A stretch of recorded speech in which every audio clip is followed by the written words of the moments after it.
welcome back to the channel everyone.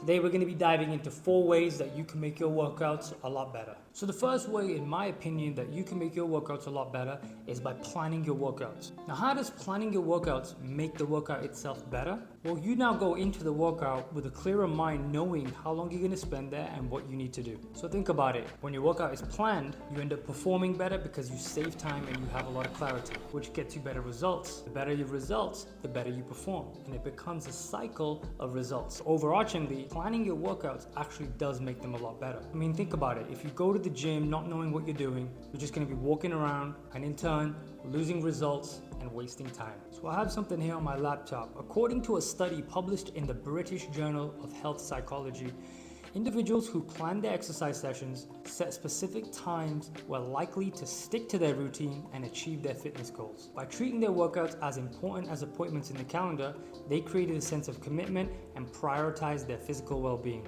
So by having a structured plan, you eliminate the guesswork. And what that does is it optimizes your time and it aligns your actions with your goals. Having the mental preparation of having a workout planned, it increases your focus, which in my opinion leads to a drive and motivation. And I don't know about you guys, but I've worked out when I'm motivated and I'm not motivated, and both workouts were equally as good as each other. But I personally find that when I'm motivated, I do have a better workout. So number 2 on the list is having a workout partner. You will be surprised how much you can make your workouts a lot better when you have a workout partner. Now, I'm going to be brutally honest. I absolutely love working out alone. I go for my runs alone, and most of my workouts are by myself. But there have been thousands of times where I've worked out with somebody. And especially in the beginning of my fitness journey, I always worked out with somebody. Now, how does that make your workouts better? Number 1, you have the accountability to go. Number 2, they might teach you something that you don't know. And number 3, you have that sense of healthy competition, which might push you more than what you would usually do by yourself. Now, research conducted by the Journal of Sport and Exercise Physiology indicates that individuals who exercised with a partner experienced higher levels of motivation, they exerted more effort, and even reported greater enjoyment during their workouts. For everything that I cite in this video, I'll make sure I put the sources and the links in the description. Whether it's a friend, a family member, or just somebody you know in the fitness community, having that somebody to work out with will boost your commitment and ultimately lead to better results. Now, how do you go about getting a workout partner? So here's my advice to you guys. If you have a neighbor, a friend, a colleague, a family member that you know that loves to work out and they simply know what they're doing, why don't you just message them and say, hey, I've started my fitness journey, or hey, I'm plateauing in my fitness journey. I need some motivation. I'd love to do a workout with you. Now, I'm not saying you need to do every single workout, every single day, every single week, every single month with that person. But the chances are they probably enjoy working out alone too.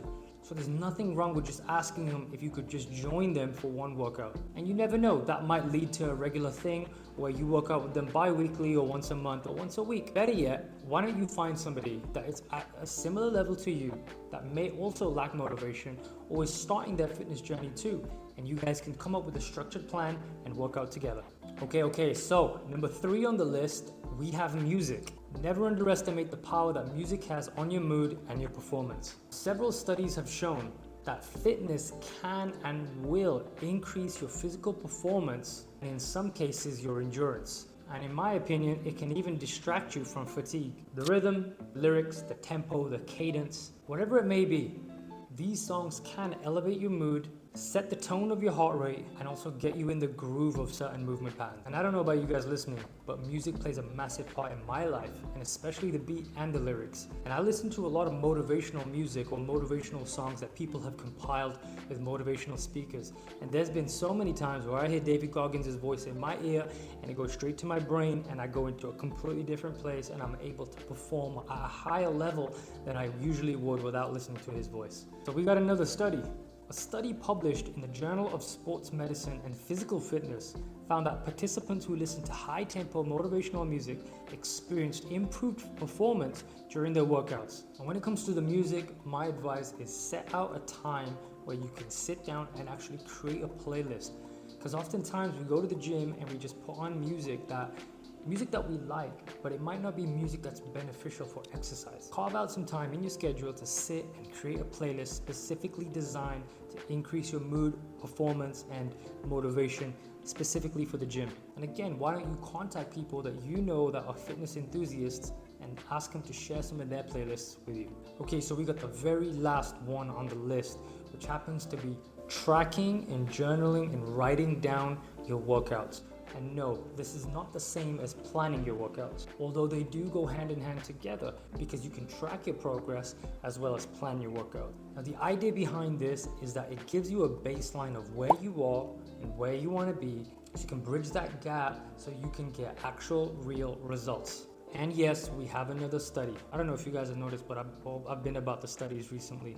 So according to bodybuilding.com, they conducted a study where individuals who tracked their progress and tracked their workouts are more likely to not only stay consistent, but stay committed. Not only did that create a sense of accountability and motivation, but they were visually seeing progress as well as beating previous records. More so, when you track your progress, you're able to see patterns. And with patterns, you're able to see where you're staying complacent, where you're staying in a comfort zone, and where you're actually progressing. That way you can see your endurance improvements, your strength gains, and even pinpoint where you need to switch things up. And overall, it serves as a massive reminder of how far you've come, and that can motivate you in the future. Now there's apps, or you can be old school and use a pen and paper and a pad. And in the future, on the days where you're feeling stuck, you can just flick through it, or you can scroll through that app and you can see what you were performing. And like I said, that just acts as a massive motivational reminder. Now, I used to be the type of person where I would just track my workouts at the end of the day, but I found that that just wasn't effective. Because guess what? I'm busy, you're busy, and the chances are we're gonna forget. The best thing you can do is put it into your journal, into your book, into your app, after you've done each set, after you've done every exercise. Plug it in, and it becomes this act of like discipline. It becomes this, this habit, and that bleeds into everything else you do in life. So I'm telling you now, if you don't track your progress, you're missing out. By simply writing down what you've done, how many kilometers you've ran, how much weight you've lifted, how many times you lifted it, on what days you did what, or how long you went for, or how long you swam for. These become tangible records of your achievement. Because guess what? The hardest lift is lifting yourself up and getting to the gym. If you're able to track that you actually went, you're winning. And this not only is an act or a celebration of your win, or a celebration of your victory of accomplishing you trying to get better on a daily basis, but it also provides valuable insight into how you can grow and become better. Now I can sit here and list 100 more ways how we can make our workouts a lot better, but I'm gonna stick with these 4 for now. These 4 help. I hope at least one of these are implemented into your workouts. And until the next one, peace.